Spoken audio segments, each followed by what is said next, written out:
call is all about managing your stress. It's not about eliminating it though. It's about like getting more adaptable to it so that it just rolls off your back and you have the tools and the foundation to manage the inevitable, right? Because we're all going to face it. So we got a good crew actually on here on this topic, despite that. We got Diane, Jason, Ron / Sandra. Kirsten's here. Elaine, welcome. Kevin, I like the Morden image. Looks like that's some sort of fish. I haven't been to Morden, so I assume that must be something prominent as you drive into town. We got Alana, Jose, Colleen, Alana ×2, the other Alana. Kevin, okay. I don't think that's Kevin though. Trying to see who that is. Name brand. Oh, there we go. I know you are. Awesome. Okay, guys, we'll share the screen. Use the chat liberally as you see fit. And then as we always do, we try to open it up to kind of Q&A. So if you have questions on this topic, keep them in mind because we'd love to have someone start us off before I have to force someone to ask a question. Okay, so hopefully you guys can see my screen. I'll make it full screen, as big as possible. There we go. Just a quick thumbs up. Stress proof, you got it? Stress proof strategies. Not roll off the tongue. All right. So the reality is rising stress levels are an epidemic and they continue to get worse and worse. And I don't know if we have a simple solution. I think part of the problem is, we're constantly connected to our work, to our social calendars, to our social medias, and we don't unplug nearly enough. Oh, got it, Alan. No worries. So the numbers don't lie. I did pull these numbers out of ChatGPT and Google, and they matched up fairly well. So 88% of workers report stress. I think we all have some level of stress we face daily in our jobs, family life. But business leaders say stress impairs their leadership ability. And I would argue, even though I don't have the numbers in front of me, stress can really impact how well you do on a fitness program, how much weight you lose, what percentage of that weight is fat. It does tie in certainly to your stress levels, not just your macros and movement. So burnout exists. I don't love the word burnout. I think if you're stressed and you're working hard at things you enjoy, or at least you feel good about doing, there's some mission behind it. It's hard to get burnt out, but in business, family, what is super important is like regulating that stress because you'll have better performance in and out of the boardroom, better longevity, obviously from a health perspective, and then better fat loss, which is pertinent to all you guys. So first thing first is to own your mornings. And our first temptation is to pull up our device and see all those notifications and start being responsive to the day. So I'm going to challenge you to create a little buffer to start your mornings. You don't have to sit, aligning your chakras and doing meditation, but a 15 to 30-minute buffer of calm before diving into work. Like those in the quick challenge we're doing right now, we're trying to encourage you to get outdoors, get a little bit of movement, a little bit of sunlight, because it makes a world of difference in terms of bringing down those cortisol levels and giving you a natural energy boost. Okay. So consider that buffer zone first thing.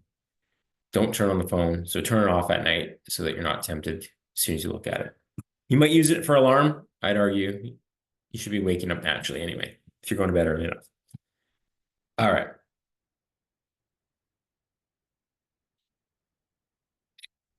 Okay, tool 2. Oh, if you're on call, Jason, I would say you still should have 15, 30 minutes to yourself in the morning. Quick glance at it. If there's no emergencies, put it away. Take that buffer time for yourself. I assume that's what you mean by that. All right, tool 2 is recovery system. So this actually, it's funny. The same stress that can break someone barely registers for someone else. And I've always tried to figure out, okay, what is that person that's so adaptable to stress doing differently? It's not just a genetic trait, because stress can build you or break you. And there's been books, I'm trying to remember the one I read way back, Kelly McGonigal, where it actually looked at stress and moderate amounts of moderation adapted the human system better than those who had no radiation at all. Not saying you should expose yourself deliberately to stress, but our bodies are adaptive machines. And I think our brains and mindset can be too. Meaning we have, as long as we have the systems, stress can build us, not break us. So what are those systems? Well, first off is staying hydrated so that your brain and body functions at its best. You know, you have that 3L per day, 3L club target, and there's rationale for that from a weight loss perspective, but as much as anything, it's going to help you with stress too. Then it comes down to your nutrition, because if you're on that sugar roller coaster, yeah, it feels good in the moment to get that real hit of refined sugar, but then you're on that roller coaster and you actually have bigger downs than you had the up, right? So trying to minimize the bad stuff. We always talk about that 80-20 rule. Make whole foods protein your foundation. And then from a supplement perspective, magnesium. So there's different types. The most easy, accessible one is citrate, and take that before bed. Really high stress, probably 2-3 capsules, 450 milligrams and up. If you're just doing it to stay regular, and you just like to take the edge off a little bit, 150 milligrams, but we're all deficient in that. So it's one of those non-negotiables I find, and certainly helps with my stress levels. So those are the systems. Number 3, the biggest performance enhancing drug we have for stress is getting enough sleep. And it's not just time in bed, but the quality of that sleep matters. So, well, how do you ensure that it's quality? Well, going to bed early enough that it kind of aligns with your circadian rhythms. The sleep after midnight is never as good as like if you got to bed at 10:30 and wake up naturally at 6:30. And we're too often sacrificing REM sleep. That's what really allows us to consolidate memories, adapt to the stress of the day. And that's that last stage of sleep that happens before we wake up. And if you're artificially knocking yourself out with alcohol or cannabis, those kind of things, you actually shortchange yourself on that piece. And then you're triggered way more easily. Okay. We'll talk more about that in a sec. But I think the biggest thing is what we talked about: consistency, deep sleep. So you go to bed at that 10:30 to 11 window. For some, if you got to wake up extra early, you might have to even be earlier than that. A big one, like we talked about with this device first thing in the morning, what we're doing in this challenge right now is that 30 to 60 minutes before bed on a shower, where we're putting the phones away or on airplane mode in another room, might have to be the case. And you're just winding down. You're reading, you're in a dimly lit environment. Maybe you have a hot shower. There's a wind down routine. I'll talk about that in a sec. But yeah, trying to eliminate the blue light exposure in that last hour of the day. Easier said than done. All right. Type 1 in the chat if this is still hitting the mark. You guys are still tuned in. Make sure we're not moving too fast. So wind down routine. Now, it's not one size fits all here. This is kind of what I do, and it sort of sets me up for success, is a post-dinner walk for reasons beyond obviously stress management, but digesting the meal better. There is research showing like better results on a fat loss plan if you do some sort of movement. You're not going to be sprinting after a heavy meal, of course, but a quick walk around the neighborhood or pacing in the house helps digest that meal, sets you up for better sleep, but obviously from a weight loss perspective too, it regulates blood sugar and so on. Boring reading. So it's hopefully something that you can enjoy to some degree. It's just not like a high intensity book or something like the news that stresses you out, or watching a documentary on the Idaho murders like I have done this week that made my sleep a lot worse. Waking up at 3 a.m. thinking I was going to get stabbed in my sleep is never a good thing. So control your inputs, read uplifting things, maybe some self-development, maybe some fitness stuff that's not overly exerting. And then for some, a warm bath or shower, not too close to your bedtime, but maybe a half hour out so that you get that natural temperature drop that promotes sleepiness. And feel free to add more. If there's something that works for you, I'd love to see it in the chat so we can sort of crowdsource this. I just didn't want to make it too many steps so that it becomes unachievable. Okay, and then the Debbie Downer piece, not to say you have to eliminate alcohol, but it absolutely disrupts that REM I talked about so that you don't get that restorative sleep at the end of your sleep cycles. If you're going to drink at least 3 hours out from bedtime. And I know that's not conducive to how our social calendar works. So there is a time and place to sacrifice that quality sleep in the name of fun. But too often you're going to have this chronic stress the next day and not understand why, because it felt like you got to bed on time. You conked out, but it definitely wrecks your sleep architecture. And don't do it for the resveratrol. The heart benefits of red wine have been overblown. The amounts you would need to drink to achieve those levels are unsustainable. Okay. In some cases, I'm not a napper for sure. It does not work for me, but some research is quite compelling on this. The magic is in the timing though, like a quick power nap under 20 minutes. You almost feel like you didn't really sleep, but you're in a bit of REM while you're doing it. You're thinking of other things, and it can prevent like quality sleep later if it's too late in the day, but it can really help in situations where maybe someone has to get up extra early for work and they still want to have a social life. So they may only sleep 6 hours a night. This nap can kind of bridge the gap. And it may just align with how you work best. If you get that lull in the afternoon, you have the capacity to have a nap. Not everyone does. If you're in a work environment, you have kids at home, it's easier said than done. But scheduling one, not too close to bedtime might actually be a real helpful tool to manage your stress, have more wakefulness, and so on. All right. We already talked about this one. I'm going to go into a little more in depth. I like that, Elaine. Catching up on sleep, weekend naps are go-to. Nice. So quality fuel, you guys understand what that is. I mean, I could go into this, but if you're hitting your cap consistently, you've kind of adhering to that 80% of your diet is mostly whole food, single ingredient stuff without barcodes and a million ingredients, then you're checking this box, right? You can try to seek out magnesium from food, like theanine is a stress reducer, that's in green tea, like that kind of stuff, but that's sort of case by case basis. And I wouldn't lose sight of the fact that it's more so about making good choices most of the time.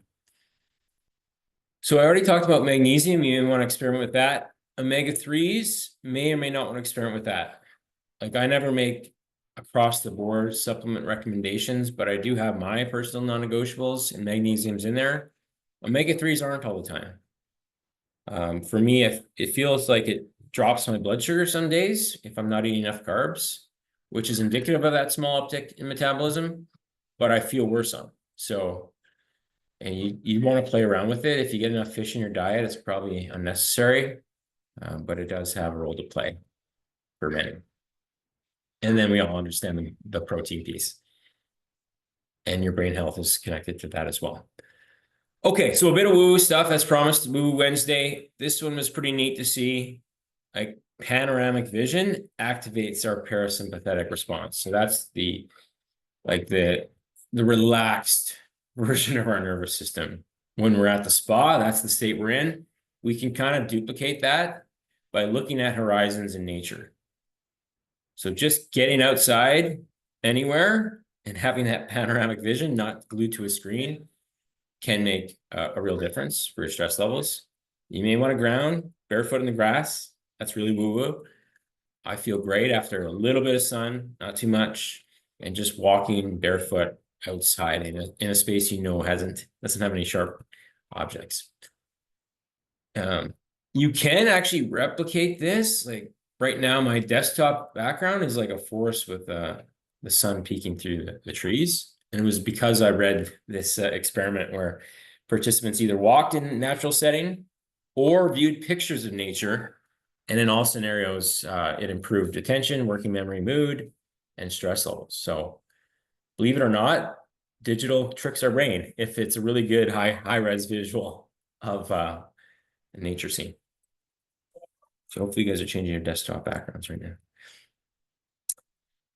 Next up is breath work. We don't really realize how stressed we are when we're shallow breathing, hunched over a computer. I'm notorious for this. So the one that's consistently out there now, you may have come across it, is that 2 quick inhales through the nose and then a slow release through the mouth for a count of 6 to 8, right? Instant stress reliever. Like if you're triggered by something, try this because you don't need to sit down and meditate and align chakras and something that you have no time for, but you can breathe.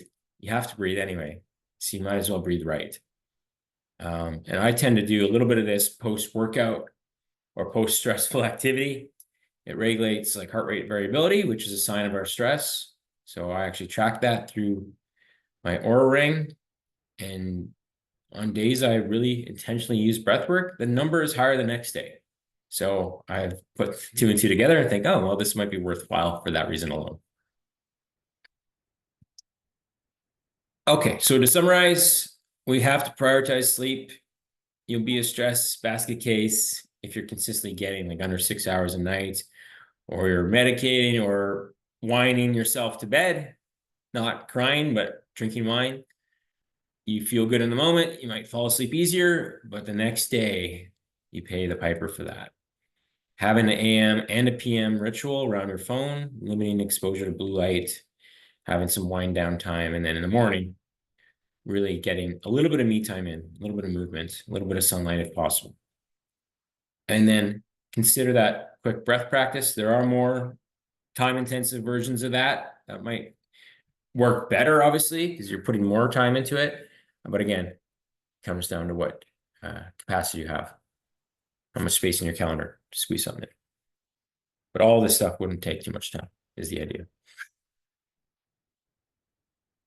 More or less. I argue summer is a great time to build these habits because it's really easy to get into a summer slump right now and everything goes to crap. Because the only way these last is if you can sustain them during seasons where it's hard to. Summer, holidays. So all this stuff doesn't take a lot of time, but can really be a foundation of the best version of yourself, right? Which is what we're after at the end of the day. Okay.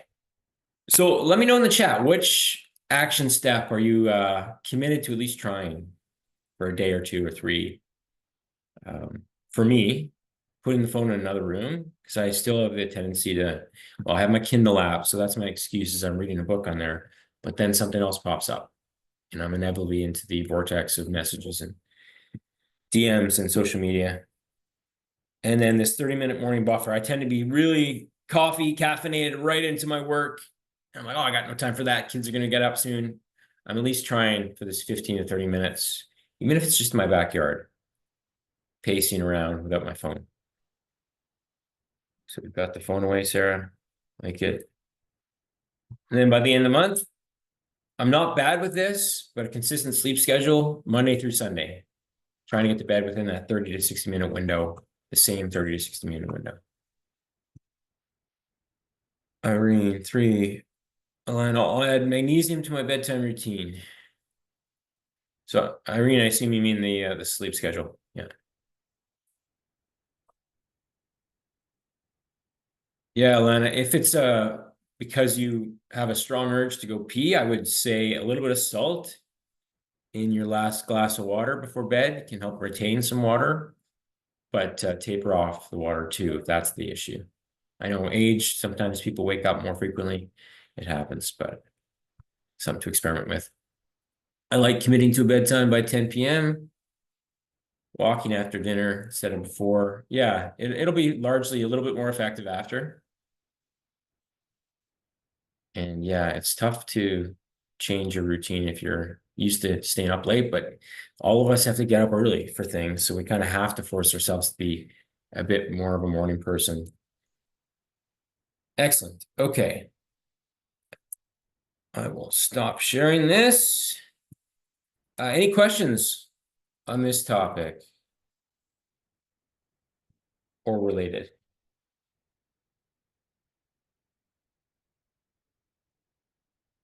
I'll have to call on Diane again to start us off. There's 2 Dianes, but the one that's most vocal. Go ahead, Diane. I'm the most vocal one. Oh my God. Yes, we appreciate it. We need it. We need someone to open up. Yeah, the issue, especially with older women, i.e., e.g., I drink a lot of water, and even at night, and you end up getting up 2 to 3 times a night just to go to the bathroom. So that always interferes. And the other thing is when I usually when I've gone to bed to sleep, I'm stressing over my workload the next day. So I have a Mm, hard, I think I'm awake all night. I'm not, but it's really strange. It feels like I've been awake all night. mm, yeah. So, I don't know. I mean, I mean, I'll try the post-workout timing and the magnesium and a few other things. Um, but I just find that stress is just um, something that just comes with work. Yeah, and you're still working, plus age does diminish your Yeah, sleep quality somewhat by default. I yeah, would try a couple things in your case, like a brain dump of all the things you're stressing about with work. Just jot them down, have a notebook next to your bed. And then hopefully your brain won't be stewing over them because now they've been kind of passed on to yeah, the next day. yeah. Um, with the water, I would just try to taper off and have some sea salt. I've noticed that has been coming up as a recommendation for older people is to Oh, include well, sea I salt. drink a lot of Perrier and San Pellegrino at night, and I think there's a bit of salt in that, I think. Maybe, yeah. Yeah. Sometimes mineral water requires more urination though. So I would add a little bit of salt to your last glass of Okay. water, experiment, because that'll Yeah. help you retain more of it, especially if you're not continuing to drink beyond that. Yeah, Just and to just one other prevent. thing on magnesium. Um, there's no side effects on that kind of thing, is there? Is it just like a regular, like all the other vitamin pills that I'm taking? Okay. Yeah, yeah, it's just an over the counter, it's naturally occurring in your body, right? It's just hard to get through Okay. dietary means. And it might Okay. help you stew less too. 'Cause it just puts you into a bit more of a calmer state. Yeah. So worth giving it a shot.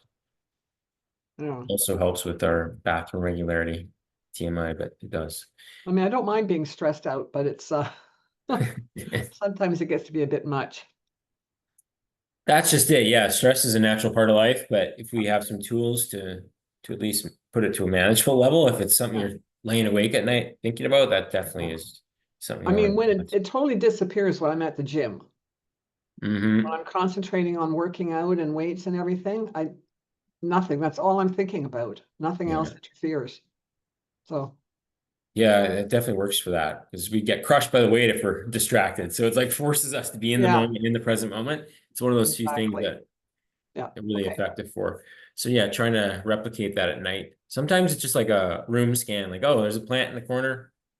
My shoes are on.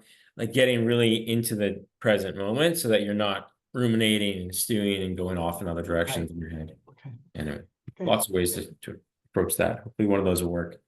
Okay. Irene had a tip for you as well about writing things you're stressing about. So yeah, it's almost like it takes the load off and then your subconscious does the work. Because now you've written it down, put it out there in the universe. Okay. Anyone else?